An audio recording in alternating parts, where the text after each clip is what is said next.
क्या आप अपने गंदे दांतों से परेशान हैं? क्या आपको दांत में ब्रश करते हुए ब्लीडिंग होती है या फिर कुछ खाते हुए ब्लीडिंग होती है? तो hello friends, I am doctor Meena, practice in Pune, Maharashtra since more than 13 years. तो आज की इस वीडियो में हम बात करने वाले कि अगर आपके दांतों में गंदगी जमा हो चुकी है और आपको महसूस हो रहा है कि ब्लीडिंग हो रही है, या फिर आपको कुछ खाते हुए महसूस हो रहा है कि आपके ब्लड आ रहा है, तो इसका क्या मतलब होता है और इसका ट्रीटमेंट ऑप्शन क्या होता है। तो वीडियो स्टार्ट करने से पहले अगर आप चैनल में नए हैं तो इसको लाइक, शेयर एंड सब्सक्राइब जरूर करिए and hit the bell icon, ताकि मेरी आने वाली हर लेटेस्ट वीडियो का अपडेट आपको मिलता रहे। तो सबसे पहले हम जानते हैं कि ब्लीडिंग फ्रॉम गम्स होता क्यों है।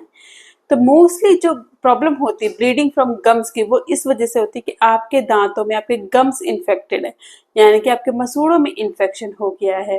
तो उसका इन्फेक्शन होने के बहुत सारे रीजंस होते हैं, बट मेन कॉमन ये रीजन होता है कि आपके दांतों में गंदगी जमा हो गई है एंड वो गंदगी इतनी ज्यादा हो गई कि वो गम्स को इन्फेक्ट कर दिया है, इन्फेक्शन कॉज कर दिया है गम्स में, जिसकी वजह से आपको ब्लीडिंग हो रही है या कुछ खाते हुए भी आपको ब्लड महसूस हो रहा है। ये जो गंदगी होती है, ऐसा नहीं है कि एक ही रात में आपके गंदगी हो गई है दांतों में, ये बहुत स्लो प्रोसेस होता है। तो पहले आप कुछ भी खाते, कुछ भी डाइट आपकी रहती है, तो अगर आप उसको प्रॉपरली ढंग से क्लीन नहीं अगर आप अपने माउथ को प्रॉपरली ढंग से क्लीन नहीं करते हैं, तो ये गंदगी की लेयर जमने लग जाती है एंड ये हार्ड कैलकुलस में कन्वर्ट हो जाती है।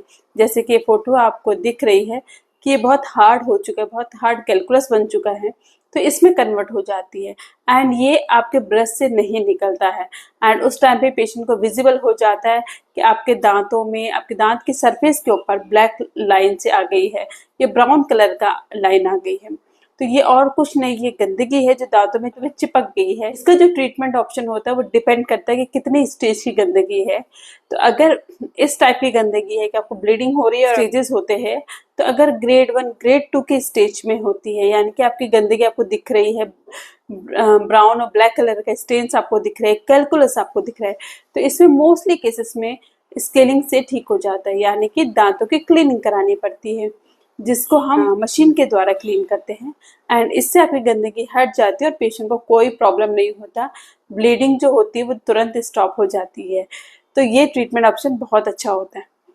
अभी अगर ग्रेड 3 स्टेन्स का कैलकुलस है और बहुत ज्यादा स्टेन्स का कैलकुलस है कि उसने दांतों को पूरी तरह से कवर कर लिया है, जो आपके मसूड़े हैं वो खिसक के नीचे जा चुके हैं एंड आपकी पूरी रूट विजिबल है, तो उस केसेस में भी ये देखना पड़ता है कि कितना ज्यादा बोन लॉस है। अगर हमें लगता है कि मॉडरेट अमाउंट का बोन लॉस है और दांत को सेव किया जा सकता है, तो हम उसमें क्यूरेट आर्ट्स, रूट प्लानिंग या बफ्टिंग करके दांत को सेव कर सकते हैं।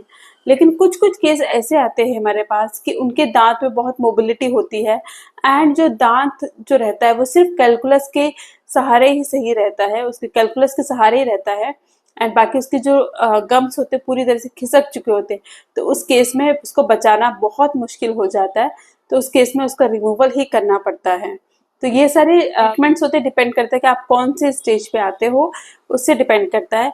लेकिन मैं सभी से ये एडवाइस करूंगी कि अगर आपके दांतों में कुछ भी प्रॉब्लम लग रही है, इनिशियल स्टेज में आपको महसूस हो रहा है कि ब्लीडिंग हो रही है, तो आप तुरंत डेंटिस्ट को विजिट करें, उसको साफ कराएं, उसको क्लीन कराएं एंड उसको वहीं पे स्टॉप करें, ना कि उसका वेट करें कि वो उस पर ठीक हो जाएगा। ऐसे में वो ठीक नहीं होता है।